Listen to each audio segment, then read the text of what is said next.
जरा सुन लेते हैं क्या कह रहे हैं योगी आदित्यनाथ। मीडिया के सामने योगी आदित्यनाथ पहुंचे हुए हैं।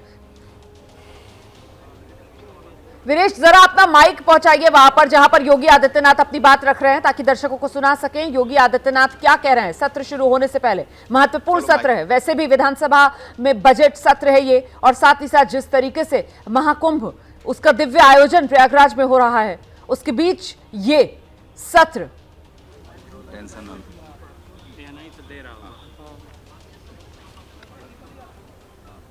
तो योगी आदित्यनाथ को आप देख रहे हैं, मीडिया के सामने हैं, अपनी बात रख रहे हैं। दोनों डिप्टी उनके आसपास खड़े हुए नजर आ रहे हैं।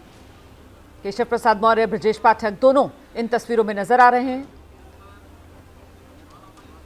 योगी आदित्यनाथ को भी इस बात का अंदाजा है कि विपक्ष की तरफ से उनकी सरकार की घेराबंदी की पूरी तैयारी इस विधानसभा सत्र के लिए की गई है,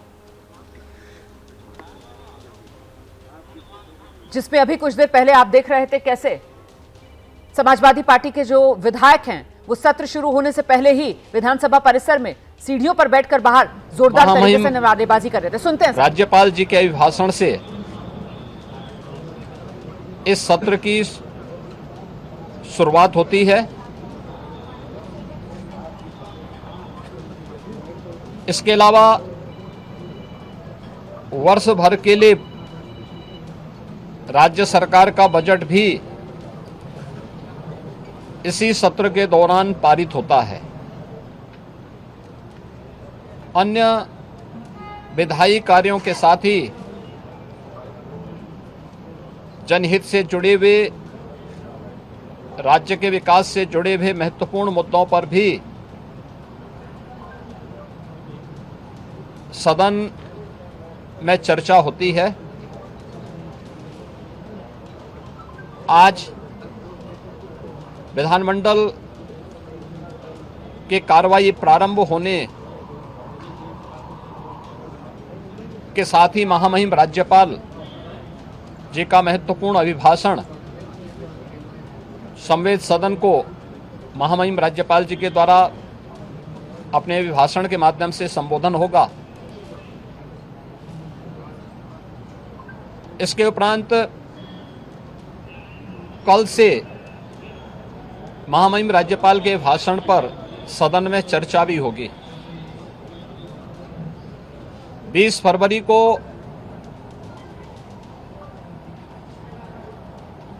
वर्ष 2025-26 का उत्तर प्रदेश का सामान्य बजट सदन में प्रस्तुत होगा। सदन 18 फरवरी से लेकर 5 मार्च तक के लिए प्रस्तावित किया गया है। उत्तर प्रदेश के इतिहास में ऐसे बहुत कम क्षण आए हैं जब इतने लंबे समय के लिए सदन आहूत किया गया हो, लेकिन सदन की कार्रवाई सुचारू रूप से संपन्न हो, यह केवल सत्ता पक्ष का ही दायित्व नहीं होता है, बल्कि विपक्ष का भी उतना ही महत्वपूर्ण दायित्व बनता है।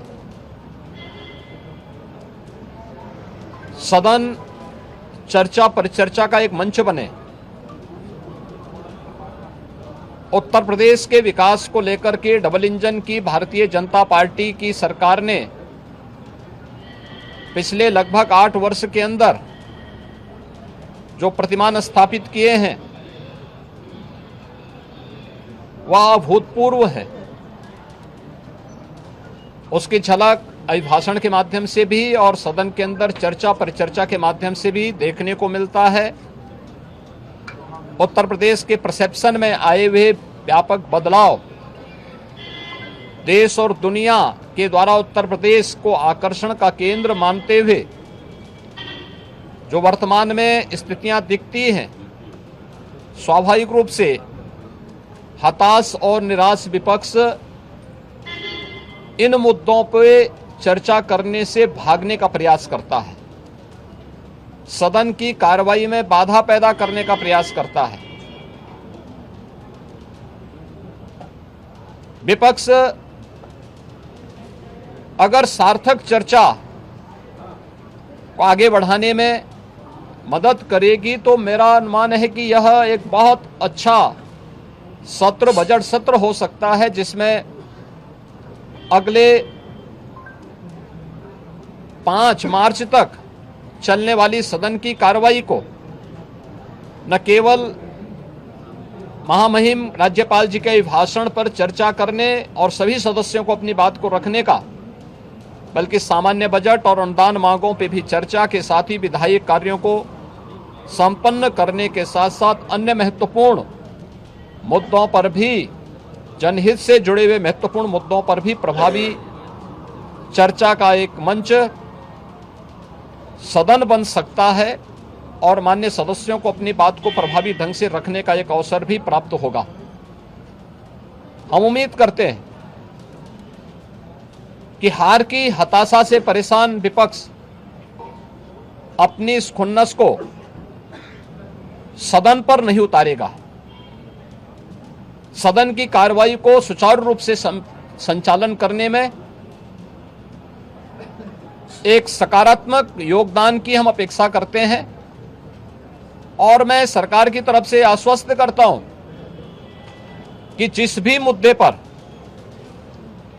यद्यपि अभिभाषण और बजट अपने आप में समग्रता को लेकर के 2 महत्वपूर्ण मुद्दे होते हैं, जिनमें विपक्ष ही नहीं बल्कि सदन का हर सदस्य अपनी बात को प्रभावी ढंग से रख सकता है, लेकिन इसके इतर भी अगर किसी मुद्दे पर विपक्ष चर्चा करना चाहेगा, सरकार उसका तथ्यात्मक जवाब देने के लिए पूरी तौर पर तैयार है। लेकिन हम चाहते हैं कि एक सार्थक चर्चा का मंच सदन बनने चाहिए। आरोप प्रत्यारोप या फिर असंसदीय आचरण से इस समस्या का समाधान नहीं हो सकता है और मैं उम्मीद करता हूं कि महामहिम राज्यपाल के भाषण से उस सुदृढ़ और मर्यादित संसदीय आचरण की शुरुआत हम लोग विपक्ष के अंदर देखने का प्रयास करेंगे। उम्मीद करते हैं कि उस प्रकार का आचरण सभी माननीय सदस्यगण और खासतौर पर विपक्षी सदस्यगण सदन में दिखाएंगे, जिससे लोकतांत्रिक मूल्यों के प्रति आम जन की आस्था को और सुदृढ़ करने में मदद मिलेगी। मैं एक बार फिर से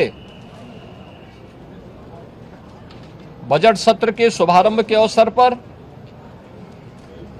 आज उत्तर प्रदेश विधानमंडल के जो कार्रवाई प्रारंभ होने जा रही है कुछ ही देर में, इसमें भाग लेने के लिए आए हुए सभी माननीय सदस्यों का हृदय से स्वागत करता हूं।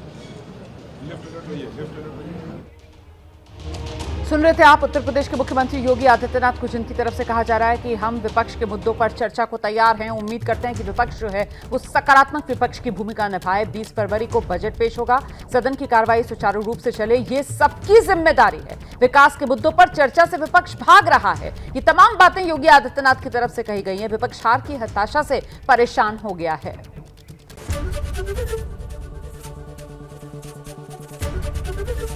एबीपी गंगा, खबर आपकी, जुबान आपकी।